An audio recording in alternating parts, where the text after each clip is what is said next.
Next on AM 1480 WLEA, The Newsmaker Show. Here's Brian O'Neill. She's a former Chicago police officer who makes police training videos for a living. Welcoming Betsy Smith to our Newsmaker line. Betsy, thank you for joining us. Hey, Brian, great to be with you.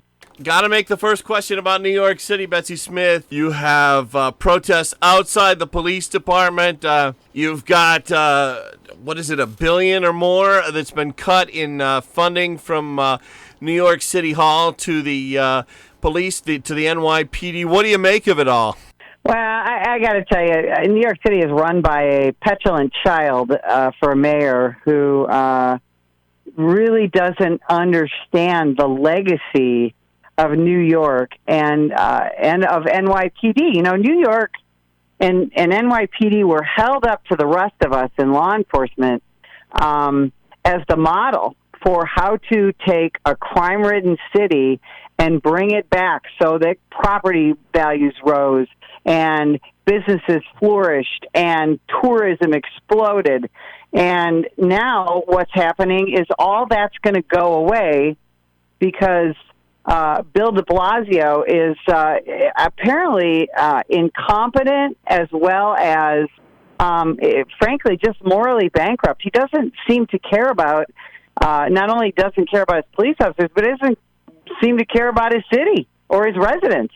Crime's on the rise, and, he sort of failed with COVID, and now he's about to fail with crime. It's really sad to see what's happening in New York City.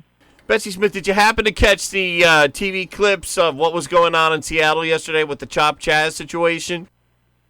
I did, Brian. I got up yesterday morning and early to watch the live feed from Chop Chaz and see that the Seattle Police Department was finally able to do their job. You know, Seattle PD, nobody does crowd control like Seattle. They're incredibly well-trained. They're so professional.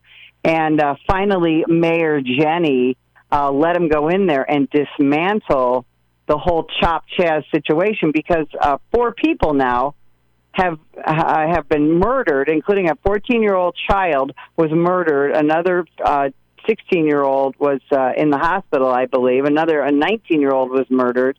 And she let all that go, but when the protesters came to her house a few days ago, then she said, that's enough, we're going to dismantle it. And it was glorious to watch Seattle PD go in very professionally, but they were making arrests, and I think they made about 30 arrests yesterday morning, and they're taking back that neighborhood, and not a moment too soon for the people who live there and own businesses there, and for those people that there were sexual assaults, there were robberies. And it's only been 3 weeks since Mayor Durkin, Mayor Jenny, declared that little block party summer of love situation. It was all fun and games until they came to her house.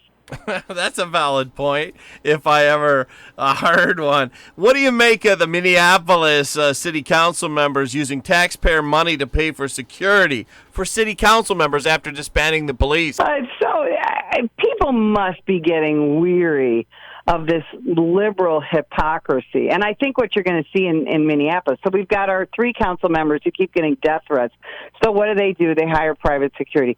You know what private security is? They're generally retired or off-duty cops or retired military. They're everything those city council members hate, and they're using taxpayer dollars to keep themselves safe.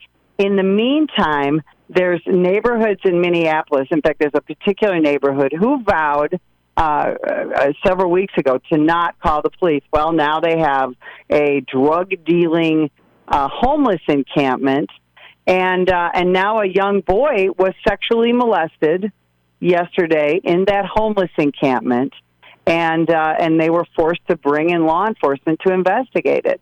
I mean, these people their hypocrisy is just extraordinary, and I think what you're going to see, in fact, you probably heard the mayor of Minneapolis say yesterday that he really doesn't want to defund or disband the police. But, of course, now he's using the new term. He wants to reimagine the police. And that's where we're heading. All this talk about defunding and eliminating the police, now we're going to talk about reimagining it. And I guess the law enforcement officers are going to ride in on unicorns and make everybody hold hands and sing Kumbaya. I give it about 2 or 3 more weeks, and this is what's going to happen in New York, is people are going to get tired of it, and they're going to ask NYPD to get in there and do their job, and it can't come soon enough. Seems like a lot of these far left-wing politicians are constantly running into unforeseen consequences from the decisions they make to shut down police departments. And I'm guessing that the average cop would be able to tell you, okay, when you shut us down, here's what's going to happen. A, B, C, D, and go right through down the line. Well, we all predicted this. All of us in law enforcement and law enforcement training predicted exactly what's happening now in all of these urban areas. You're seeing it in Chicago as well. Chicago had a record couple of weeks for shootings and murders, and what you're going to see is now a cry for more law and order, but I don't think you're going to see it wholeheartedly until after the November election, unfortunately. And that's the sad thing. Liberals are willing to sacrifice the lives and the safety of their constituents in order to be victorious. No lack of anti-police sentiment out there these days. Well, we're living in disheartening times, and that's something that the National Police Association is really trying hard to combat. Is these are unprecedented times. That sounds so cliche to even say that. I have been involved in the law enforcement profession since 1976, when I was a senior in high school and I became a police dispatcher. I dispatched through college, became a cop 2 weeks out of college when I was 21 in the Chicago suburbs, retired as a sergeant 12 years ago. And in the meantime, I've trained in 49 states, 5 countries, and I have never seen this level of discourse in the United States. What do you make of the whole defund the police movement that we see so commonly these days, especially in the major cities? Well, okay, so let's look at Minneapolis. I've done a lot of training up there. I have good friends on that police department. When you talk about defunding the police, what they're talking about is, the city council says we're going to have uniformed social workers respond to most of the situations. You know what a uniformed social worker is? It's called a cop. That's what we do. And one of the problems that we have in American law enforcement is that over the decades that I've been involved in policing, we have been given more and more responsibility to deal with more and more different kinds of issues. So, for example, as a cop, I was part of the crisis intervention team, the school resource team. I was a part of the senior citizen outreach team. We had to deal with young people, old people, mentally ill people, homeless people.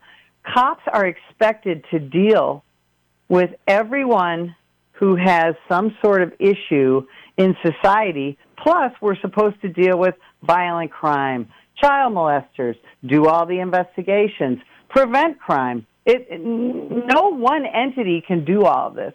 So fine, you want to defund police and push all that money into social workers? Go for it. And that may happen until one of those social workers gets shot and killed or stabbed or raped or kidnapped. And then who are you going to call? Hear you there. We're talking with Betsy Smith of the National Police Union. She's done a lot of police training for decades. Betsy Smith, we just had a number of police reforms in New York State. From our state capital in Albany is where these new rules and regulations and laws came down from. One of them, and I wanted to get your thoughts on this, is that the public will be able to make freedom of information requests and see police officers' disciplinary and personnel records. What would that do to the average cop in New York State?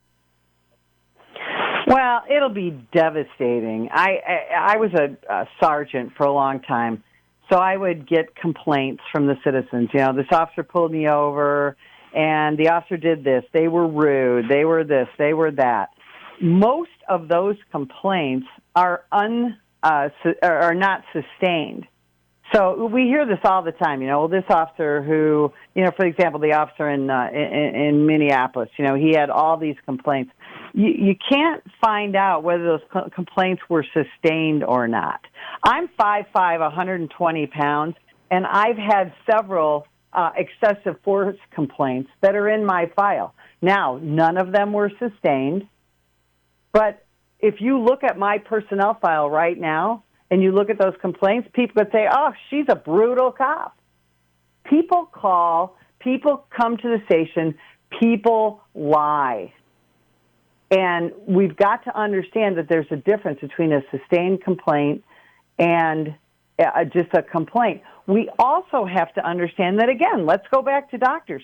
Doctors kill people with mistakes all the time. Do cops make mistakes? Yes. We're human. You are not, no one out there is a RoboCop. So if you are able to look at a cop's personnel file, that's just an incredible breach of privacy and a breach of trust. And what's going to happen? Nobody's going to want to be a cop. And that's exactly where we're headed right now. Yeah, do you have any sense of what the statistics are?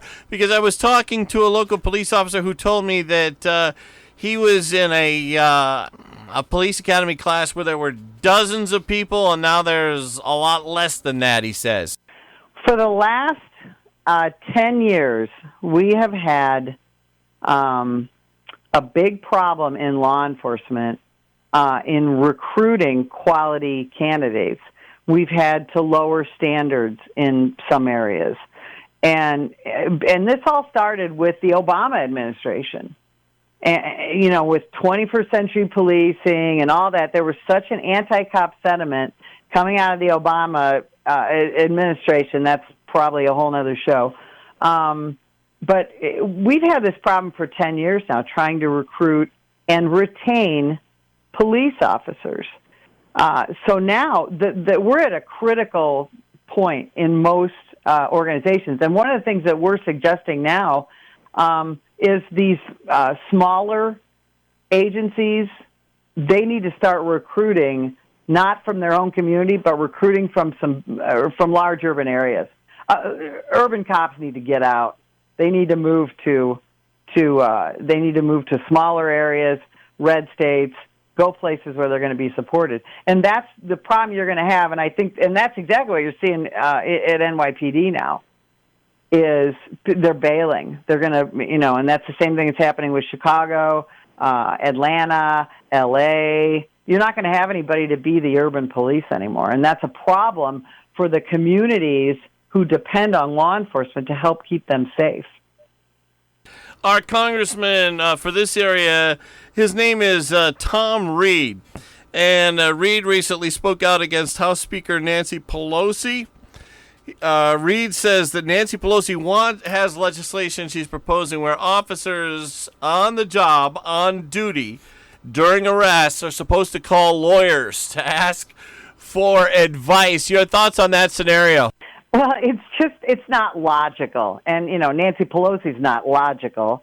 You know, I'd love to see her in her mansion in San Francisco live without her armed police security detail. But again, I digress.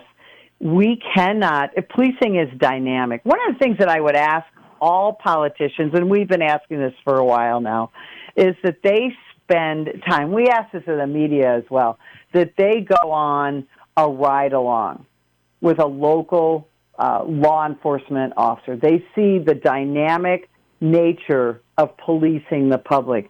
We ask that they go and spend an hour on a use of force simulator and understand that it's not TV. But again, law enforcement has become a good group for everyone to universally hate. You know, listen, I'm a retired cop.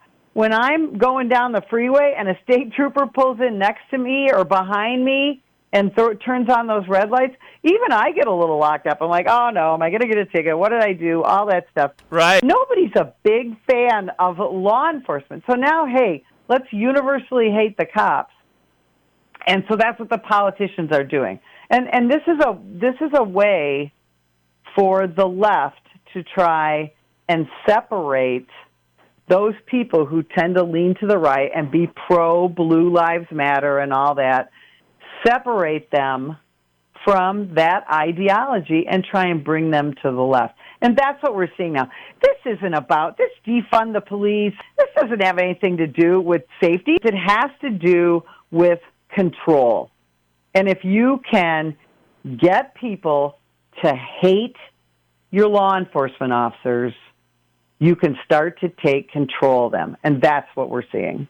One of the new rules that's coming down from Albany is, and I want to get your thoughts on this, and maybe they do this elsewhere, maybe it's a good thing, maybe it's a bad thing, not sure. Collecting demographic information of the suspect, asking almost census-type questions, what's your ethnicity, gender, blah, blah, blah, how much do you make, all that kind of thing. What do you make of those kinds of questions during an arrest? That's something that's been happening in Illinois, where I worked for many years. It was a bill introduced and passed. It was only one of two bills passed by Senator Barack Obama. And what that data was used for in my state was to punish police departments and try and accuse us of being racist. Identity politics cannot seep into the justice system, or otherwise Lady Justice is no longer blindfolded. But that's where we have. There's something called procedural justice. I encourage everyone to look it up, to study it, because that's where we're headed. Procedural justice says it's not just about the crime that you committed and the evidence against you. It's about the color of your skin and your gender and how you were raised and what disappointing things might have happened to you. So if you have, let's say, quote-unquote, white privilege and you commit this crime, you're going to go to prison for 20 years. If you were raised in a poor area and maybe you have brown or black skin and you had a disappointing childhood, then maybe you only get 5 years. That's what procedural justice is. It's been around a long time, and that's where we're headed in this country, and it's wrong. Talking with Betsy Smith, who does a lot of police training and has for decades, a former police officer. You were in Illinois? Yeah, I was in the Chicago suburbs. Okay. On that topic, as long as you bring up the topic of Chicago, what do you make of the crime situation there in Chicago? Well, you know what? I was doing a class just right before coronavirus hit at the Chicago Police Headquarters. I spent 2 days there training. They're a terrific police department. There's just so many great people there, and they're frustrated as well with the crime rate in Chicago. And it's interesting because, again, we travel all over the country, but there is really no city that has the level of violent crime that Chicago does, although the cities like Baltimore are awfully close. You have to look at places like the city of Chicago. You cannot have 80 to 100 shootings a weekend and 15 to 45 people shot every weekend and think that's normal. But yet that's normal for Chicago. My youngest kid still lives in Chicago. It scares me to death. And yet the city of Chicago is one of the most difficult places to purchase a firearm, own a firearm, train with a firearm. It is one of the most gun-controlled cities in the country, and yet we have an extraordinary amount of shootings every week. Why is that? And yet that city, like most cities who are high crime, have been entirely controlled by the Democrats for decades. But nobody will talk about this. Why are all these Democrat-controlled cities like Chicago so rife with crime? Talking with Betsy Smith here on the Newsmaker show. I'm going to take a quick break. We'll be right back. Stay with us. Watching the Hornell fireworks on Saturday night, July 4th? Be listening to WLEA Saturday night, 9 p.m. to 10 p.m. to hear patriotic music. AM 1480 and FM 1069 will be playing the great marches of John Philip Sousa Saturday night, 9 p.m. to 10 p.m. So if you're in your car that night, somewhere in and around Hornell, or on one of the hills surrounding the valley, be sure to listen to AM 1480 and FM 1069. Checking in now, meteorologist Rob Carolyn. Hey, Rob, nice out there this morning. Oh, gorgeous, Brian. Abundant sunshine right now across all of the state, west of Albany. A little bit of cloudiness out towards Binghamton this morning, then through the Capital District, up into the Adirondacks, and down towards the city. But, boy, once you get to the Finger Lakes westward, it's looking very, very nice. A couple of really nice days shaping up. Just in time for the long July 4th weekend. Yeah, the 4th of July looks pretty good. In fact, we look good right into the early part of next week. Abundant sunshine as the day goes on, Brian. A few fair weather clouds will pop up in the heat of the day. We should be warm, 85 to 90 later this afternoon. Sun came up this morning at 5:39, and the bad news is the sun sets tonight at 8:50. We've seen our latest sunset of the year. That was yesterday. Now they start getting shorter both on the sunrise side and the sunset time. Partly cloudy tonight. Lows will end up between 65 and 70. We've got a partly sunny, warm day for tomorrow. Highs 85 to 90. The outlook for tomorrow night, clear to partly cloudy, 65. Sunshine will continue on the 4th, 85 to 90. And it's partly to mostly sunny on the 5th, Sunday, 85 to 90, Brian. Back with Betsy Smith, who writes for the National Police Union and does a lot of police training throughout the country. In addition to all your other work that we've spoken about, you've come up with a course for women in law enforcement called the Winning Mind for Women. Tell us about that. So what we do in the Winning Mind for Women is we talk about officer safety, and but then we go further and we talk about the gender differences between men and women, and you know, one of the big, and we talk about it from an equipment standpoint, a communication standpoint, leadership standpoint. We talk about real science. You know, we start with brain function, go into the physiology, and we have a lot of fun. And we welcome men into the class as well. And one of the things that you hear a lot of talk about now is de-escalation, right? Well, we need to teach de-escalation. Women, police officers, and women in general are natural de-escalators.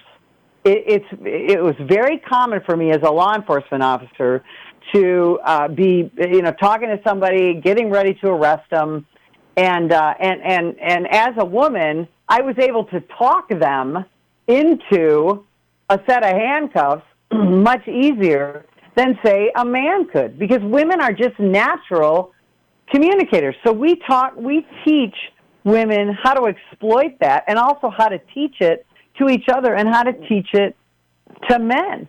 But we do it in a way that we don't bash men. And that's one of the reasons I started doing this class decades ago. I got tired of the man bashing. I got tired of going to police women's conferences and hearing, well, if it wasn't for the men, we could do this, and it wasn't for the men, I'd get promoted and all that. Most policemen are good people.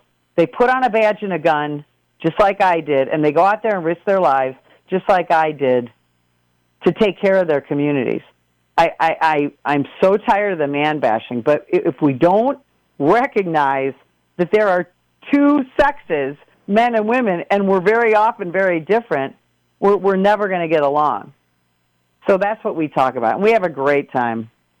Well, we've been speaking with Betsy Smith, who teaches a lot of police training courses nationwide, and reached out to the National Police Union, and they recommended Betsy, and we're so glad to have spoken with you, Betsy Smith. I've had a great time speaking with you. We so appreciate having a forum like this to talk about American law enforcement. Thank you again, Betsy Smith.